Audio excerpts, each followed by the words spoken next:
Hola,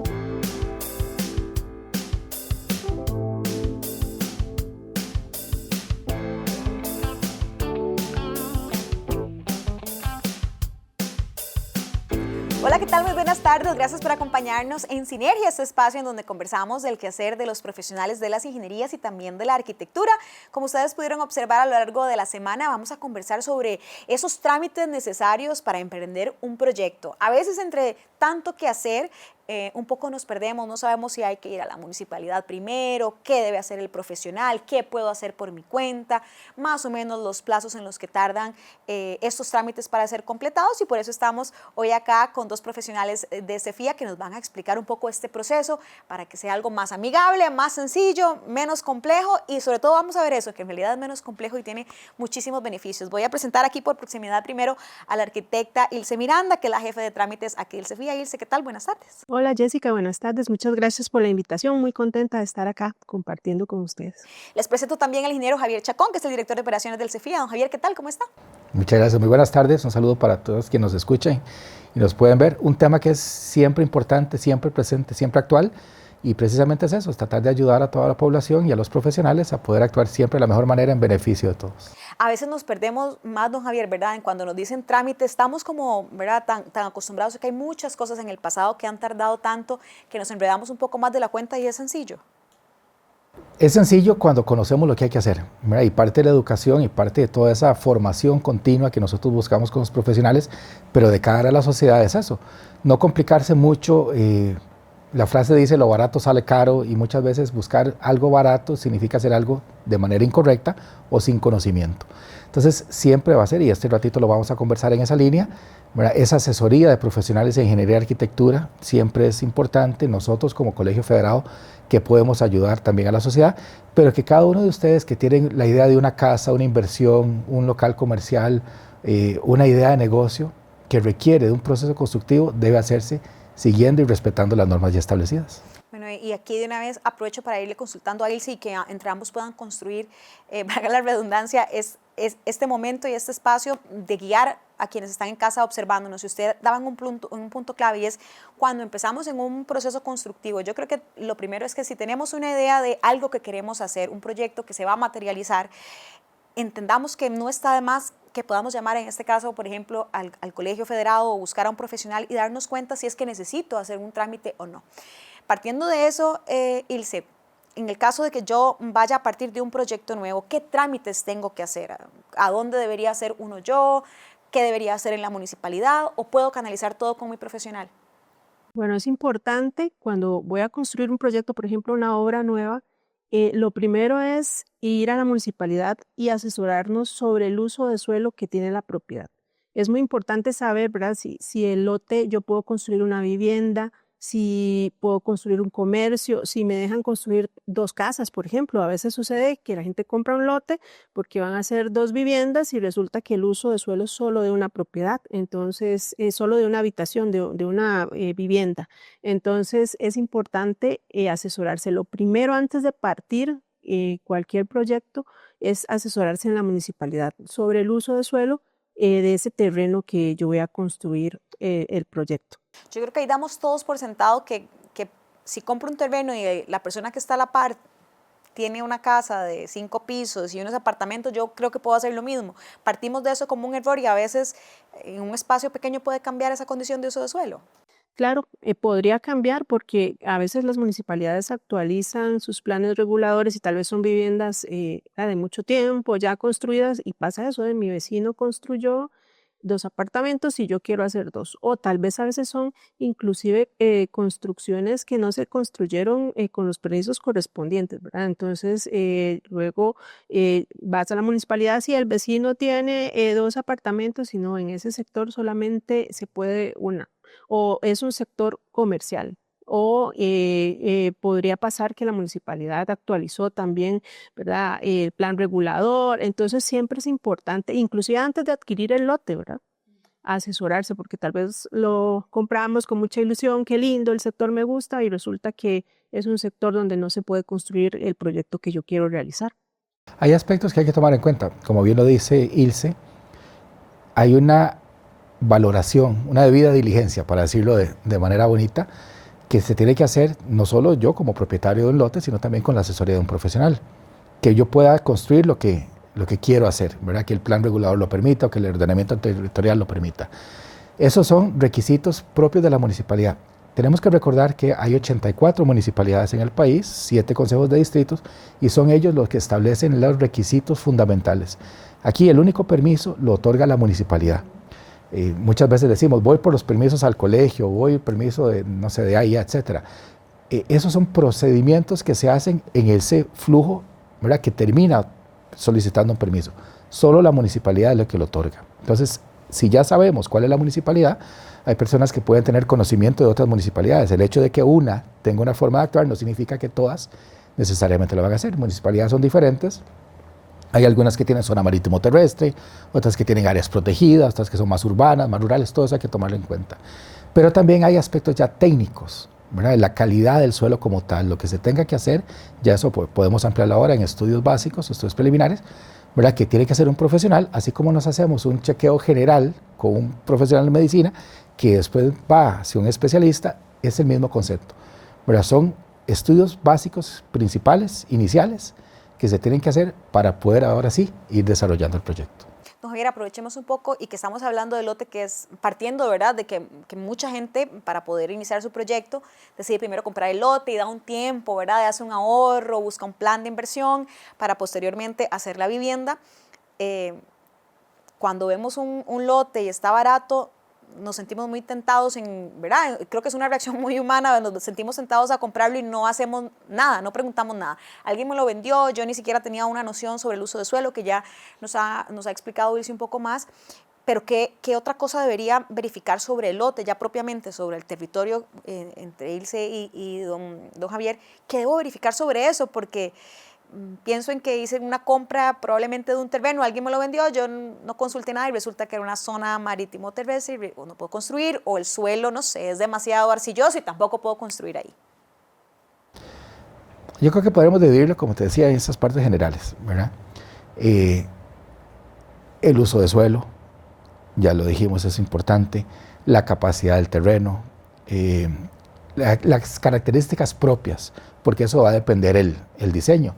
Pero hay una etapa también inicial, y es que el terreno como tal esté debidamente constituido y registrado, ¿verdad? Uno de los requisitos que nosotros solicitamos, y ahora ahí se puede ampliar al respecto, cuando se hace el trámite es referenciar la obra que voy a hacer en un terreno. Y eso significa que tiene que haber pasado por un proceso de inscripción ante el Registro Nacional del Catastro como tal, ¿verdad? Porque eso ya demarcará la zona, las características y ahora sí el proceso técnico como tal. Pero creo que podemos dividirlo en esa línea, la parte técnica, parte legal, ¿verdad?, y también parte regulatoria como parte de la municipalidad. Ahora hablemos entonces, una vez de que he avanzado con esto del terreno que es tan valioso, partiendo de que voy a hacer así el proyecto, ahora va a empezar con la compra de un terreno, ¿cuáles son estos requisitos básicos, estos trámites fundamentales que tengo que hacer ahora sí, si es que ya voy a empezar con el proceso de la obra? Bueno, es importante también asesorarse si el lote donde voy a construir tiene servicios públicos, ¿verdad?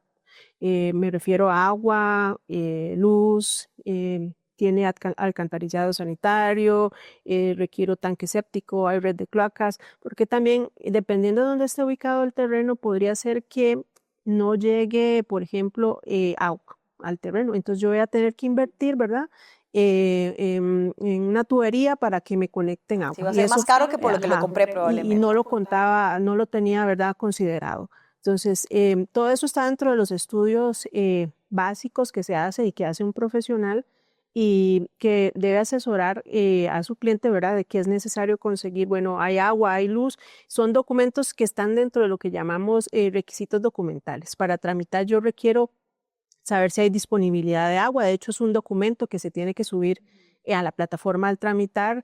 Tengo que tener el plano de catastro, como decía don Javier, inscrito, se sube a la plataforma.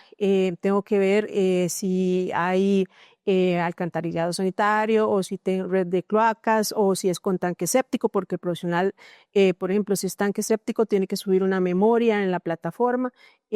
También tendría que ver si el lote tiene algún, por ejemplo, si pasa al frente del lote, o alrededor de alguna carretera nacional, por ejemplo, porque hay alineamientos que me piden, que me dicen, me tengo que retirar tantos metros, y entonces a veces ha pasado de ahí, pero no me quedo lote para construir, Sí, ¿verdad? sí, sí, Porque sí. el retiro es de tantos metros y también me pasaba una quebrada que también me tengo que retirar tanto, entonces también es analizar el lote y todas las características que tiene, y también recordar esa parte de los estudios que se hacen básicos, que hace el profesional, que es análisis del entorno, si, ¿verdad? Cuáles alineamientos requiero, porque cada uno de estos documentos le dice al profesional, bueno, ¿qué área me queda del lote para construir? ¿Cuánto me tengo que retirar? Hay quebrada, me retiro tanto, hay ruta nacional, me dan un alineamiento, si hay líneas de alta tensión también hay un alineamiento, entonces es orientar, ¿verdad?, al dueño de ese terreno en qué documentos hay que sacar dependiendo de las afectaciones que tiene el lote. Hacemos la primera pausa y regresamos para seguir conversando sobre los trámites necesarios para concluir exitosamente un proyecto. Pensar en Costa Rica. Es un documento técnico en donde se plantean una serie de realidades y recomendaciones sobre problemáticas nacionales. Vivienda. ¿Sabías que las viviendas accesibles representan solo el 14% de la oferta de vivienda en el mercado inmobiliario de condominios? El 44% de los proyectos de vivienda en venta se encuentran en San José, el 24% en Heredia, el 11% en Alajuela, el 9% en Punta Arenas, así como 5% tanto para Cartago como para Guanacaste y solo un 2% en Limón. ¿Qué propone Pensar en Costa Rica? Las dinámicas de propiedad y tendencias han cambiado y apuntan a la ocupación de vivienda de alquiler, que ha aumentado en un 18 a un 20% de las unidades totales. Por eso, se propone promover la oferta de alquiler como opción a compra. Les invitamos a conocer el documento en www.cefia.br.cr y seguirnos en nuestras redes sociales.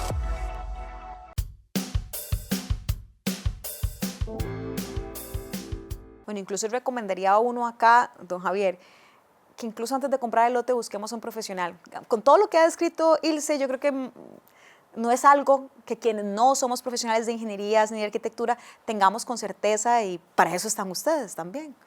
Por más pequeña que pueda pensar que es una inversión, sí, ¿verdad? Para una persona $1.000.000 puede ser mucho, puede ser poco, lo mismo 10 o más. Es una inversión como tal, ¿verdad? Y difícilmente cualquiera de nosotros haría una inversión si no se hace, y no tengo el conocimiento o la formación para ella, con la guía correspondiente. Ahí es donde entran nuestros profesionales.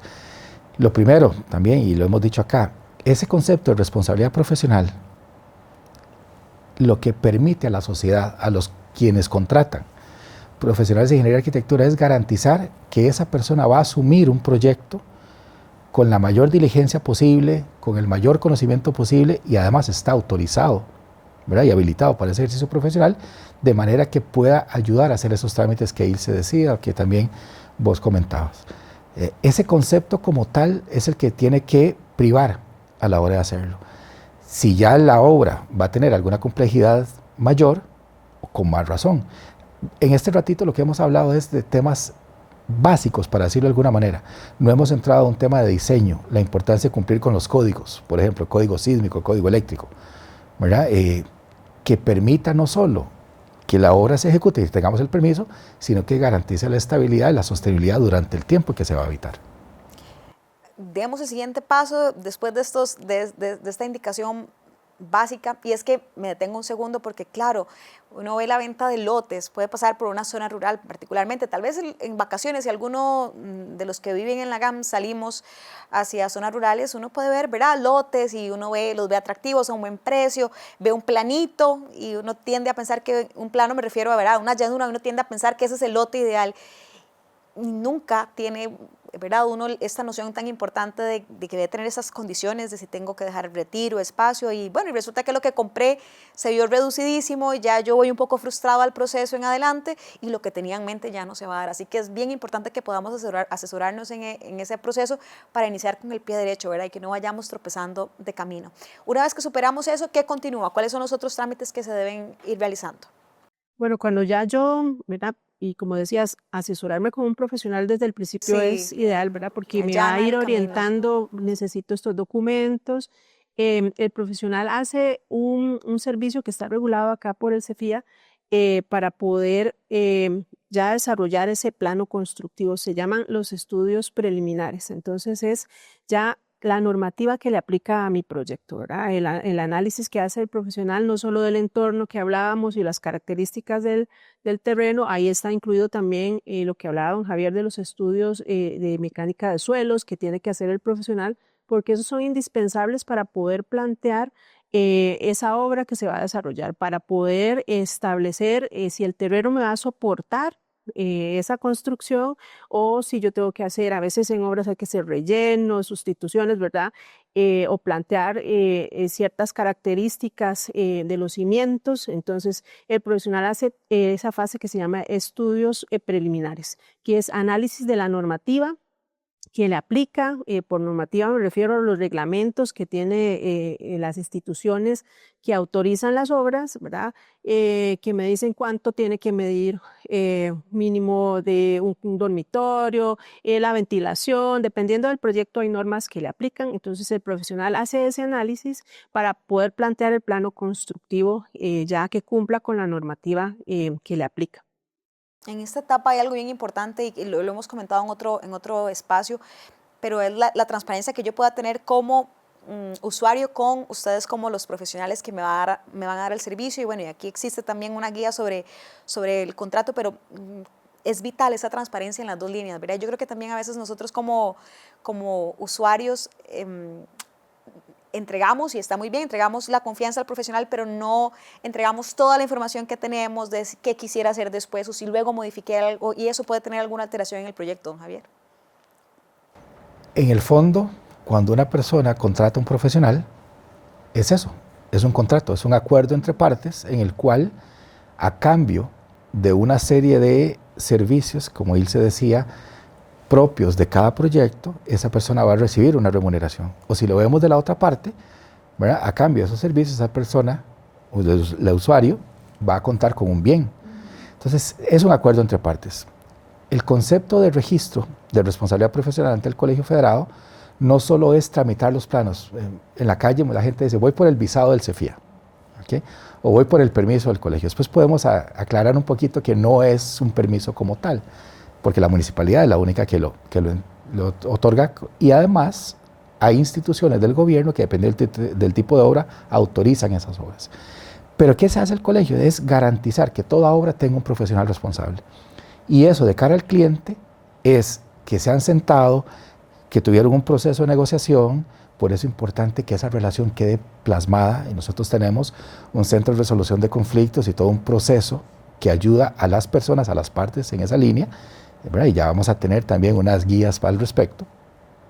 Pero entonces, ese alcance que se plasma en el contrato permite saber cuál es la responsabilidad y a dónde llega. Que incluya aspectos propios del trámite, la diligencia formal de que se va a diseñar atendiendo esas necesidades del cliente. Algo tan sencillo como yo, propietario de la obra, ser transparente con el profesional y decirle, yo tengo tanta cantidad de dinero. Porque a partir de eso los profesionales están capacitados para, con base en esa restricción, ¿verdad?, de un monto establecido, poder ofrecer la mejor solución posible, ¿verdad?, la vivienda mejor posible, más linda, si se quiere, ¿verdad?, ajustada a los presupuestos de cada persona. Hacemos la pausa y regresamos para seguir conversando sobre los trámites que se deben realizar en el CEFIA y lo que corresponde para culminar un proyecto. Les invitamos a que nos acompañen en Sinergia CEFIA, este espacio en donde le acercamos el quehacer de los y las profesionales de las ingenierías y de la arquitectura. Recuerde, Sinergia CEFIA, su programa televisivo de las ingenierías, arquitectura, consultoría y construcción.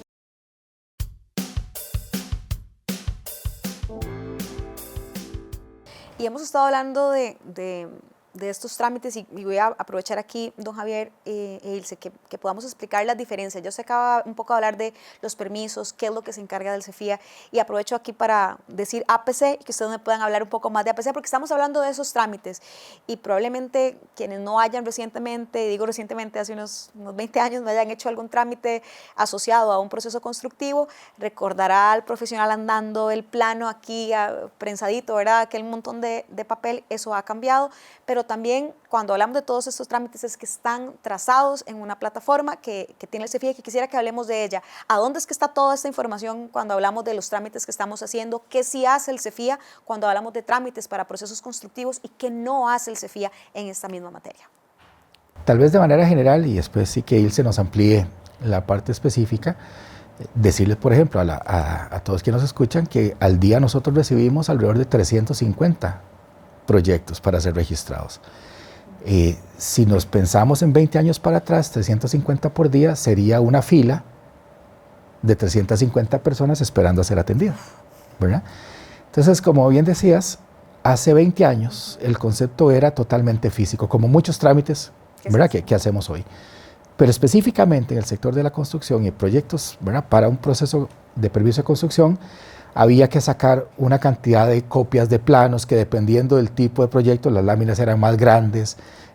Había gente que llegaba aquí en su pick-up con los rollos para ser tramitados. Eso significaba también un proceso de ir a las instituciones como Ministerio de Salud, como bomberos, y como era físico tenía que ir, dejarlo, esperar una respuesta, después ir al otro, esperar una respuesta, y así hasta que si todo era conforme, podía ir a la municipalidad, que eventualmente me podía pedir cambios y tenía que hacer todo eso otra vez. Hace 20 años, septiembre del año 2005, el Colegio Federado lanzó la primera versión de una plataforma que se llama Administrador de Proyectos de Construcción, que lo que buscaba, entre otras cosas, era la facilidad, la digitalización, la simplificación y entre también ellos temas como menos impresión de papel, menos desplazamiento y un componente de sostenibilidad que ha sido muy exitoso. 20 años después, ese proceso no solo se dio entre profesionales, sino también a partir de un decreto ejecutivo del año 2013, es el decreto 36.550, oficializó la plataforma del Colegio Federado del APC como la plataforma del Gobierno de la República que integra a esas otras instituciones que son las que se encargan de autorizar las obras. Entonces, ¿qué permitió la plataforma? Registrar lo que el colegio por ley le toca, registrar la responsabilidad profesional, revisar el cumplimiento formal de los requisitos, no el diseño como tal, porque ese se integra responsabilidad profesional. Permitir integrar a las instituciones del gobierno encargadas de autorizar las obras para que de acuerdo a la normativa sean estas las que autoricen e integrar a las municipalidades, porque todas las municipalidades están integradas, de manera que podamos hacer el trámite de permiso de construcción. Hoy en día algo que en el pasado podía tardar 6 meses, eventualmente años, se ha restringido o se ha disminuido hasta un mes, por ejemplo. Ni qué decir la impresión de papel, los desplazamientos. Esta plataforma es muy exitosa y ha sido reconocida a nivel mundial, sobre todo, por ejemplo, en la pandemia del COVID, como uno de los principales ejemplos mundiales de reactivación económica. Costa Rica no tuvo una temporada cero. Costa Rica, de acuerdo a los datos que hemos compartido en otras ocasiones, para el año 2020 registró una cantidad de metros cuadrados similar a años 2005, 2006. Hubo una afectación, claro, pero no hubo una temporada cero, comparado a otros países que sí lo tuvieron. Por eso es que el trámite puede ser fácil, ¿verdad?, con la guía correspondiente. Ya no es la complicación de tiempo, desplazamientos, pero sí debemos conocer cómo hacerlo para poder hacerlo bien. Ilse, y sobre lo que sí hace CEFIA y lo que no respecto a permisos, que es la palabra que usamos en general, yo quisiera que aquí usted nos ayude un poco hacia el cierre del programa con esa guía y antes de que podamos concluir con otros trámites que nos hayan quedado pendientes, es, en general, hablamos de eso, voy a ir por un permiso del CEFIA. Bueno, ¿el CEFIA da permisos, sí o no? ¿Qué permisos da el CEFIA si es que los da? Sí, eso es importante aclararlo porque, bueno, como hablaba don Javier, el CEFIA no hace una revisión técnica de los planos. Entonces, ¿qué significa? ¿Qué hace un profesional acá en el CEFIA? Registra su responsabilidad profesional por medio de esta plataforma que hablábamos, que significa que yo no tengo que presentar ningún documento impreso, ¿verdad? Acá en las ventanillas. Es un trámite que me hace mi profesional, que yo contraté. Y el CEFIA registra esa responsabilidad profesional. ¿Qué es registrar la responsabilidad? Decir, bueno, voy a construir, me contrataron, ¿verdad? Yo profesional o empresa, porque en el colegio también tenemos empresas inscritas, para el proyecto ubicado en tal zona, con la fase de diseño o la fase de ejecución, que las fases son los servicios que registra el profesional, ¿verdad? La responsabilidad del diseño con la ejecución, y envío al CEFIA ese paquete de información. los documentos que establece el decreto que hablábamos, qué requisitos tengo que presentar y los planos. Y nosotros acá hacemos esa revisión de la documentación, que se presente lo que está establecido para el tipo de proyecto, los documentos, que en los planos venga la información que se requiere para poder registrar el proyecto y registrar esa responsabilidad profesional. Y nosotros acá hacemos una tasación, o sea, con la información de los planos, el área de la obra, generamos una tasación, un monto, ¿verdad?, que se le establece a ese proyecto, y con eso ya culminamos este proceso de registrar la responsabilidad, y después se cancelan los montos correspondientes y ya tengo un plano sellado. Entonces es importante, porque a veces nos dicen, es que el colegio me aprobó el plano, y si el colegio lo aprobó es porque Sí, está bien, sí. ¿verdad? Y no es así. Registramos la responsabilidad completa, como hablaba don Javier, es de ese profesional que hizo todos los estudios que hablábamos para poder plantear ese proyecto, y viene y nos registra una responsabilidad profesional. Nosotros sellamos los planos y ya continúa el proceso con instituciones revisoras o con la municipalidad correspondiente. Que son los que sí dan los permisos, Que son ¿verdad? los Que es que la sí, MUNI. exactamente. Las instituciones revisoras sí hacen una revisión técnica del plano que estoy Bomberos, enviando, ¿qué más? bomberos, allá. Ministerio de Salud, allá, el INBU. Dependiendo de la clasificación del proyecto, el sistema direcciona las revisiones a esas instituciones. Por ejemplo, una vivienda no requiere revisión institucional, porque el decreto estableció que no van a revisión de ninguna de estas instituciones. Entonces el trámite de una vivienda es un poco más corto. Ahora vienen al CEFIA, se hace el registro de responsabilidad profesional y ya después puedo ir a la municipalidad. Que la municipalidad también va a verificar en planos, ¿verdad?, de acuerdo si hay su plan regulador o el reglamento de construcciones, que esa vivienda cumpla con la normativa para poder autorizar el permiso de construcción. Para cerrar, Ilse y don Javier, no sé, Ilse, si queda algún aspecto importante sobre esta línea que hay que seguir con los trámites que usted quisiera mencionar, algún detalle que se nos haya quedado. Siempre recomendar lo que siempre decimos, asesórese con un profesional de confianza, es lo más importante, ¿verdad? Como propietario voy a estar seguro de qué es lo que sigue, qué paso, cuál documento, ¿verdad? No me voy a sentir tan ofuscado, y el profesional me puede guiar y me puede dar, ¿verdad?, claridad cuántos son los tiempos, cuánto va a durar, esto que decíamos, va a instituciones o no va. Entonces lo primero, asesorarse con el profesional para ya ir tranquilo a los procesos de tramitación del proyecto que quiero realizar. Don Javier. Y uno de los aspectos que el profesional tiene la responsabilidad de recordarle a sus clientes es una diferencia que muchas veces se conoce en la calle, como por ejemplo obras menores. ¿Qué son obras menores? Bueno, muchas veces confundimos obra pequeña o de baja tamaño, o sea, tamaño pequeño, con obras de mantenimiento. ¿Por qué? Porque hay municipalidades que tienen la obligación de reglamentar esos procesos mediante reglamentos de construcciones que permiten cierto tipo de obras sin la participación obligatoria de un profesional responsable. Nosotros en el Colegio Federal, y por eso está importante que las personas con esa asesoría, el profesional lo revisen bien, muchas veces vamos a hacer una división interna o paredes internas, ¿verdad? O vamos a cambiar las láminas del techo, ¿verdad?, las latas de zinc, como les decimos. ¿Okay? Bueno, requiere un profesional responsable para ese tipo de proyectos, si no estoy cambiando la estructura del techo. ¿Okay? Entonces, eso es importante, porque hay ciertos tipos de trabajos, y ahí están en nuestro reglamento tipificados, y las mismas municipalidades lo tienen, que no requieren de una participación obligatoria de un profesional responsable. Cambiar el piso, por ejemplo, o reparar las aceras. Diferente es la construcción de acera, o diferente es la construcción de una nueva estructura de techo. O temas eléctricos, ¿no?, que hemos en otros programas también conversado sobre temas de incendios. Una mala instalación eléctrica puede botar toda una inversión en cuestión de 3 minutos. ¿Verdad? Bueno, ¿qué pasa si vamos a hacer una ampliación? Ay, no sé, son 9 metros cuadrados.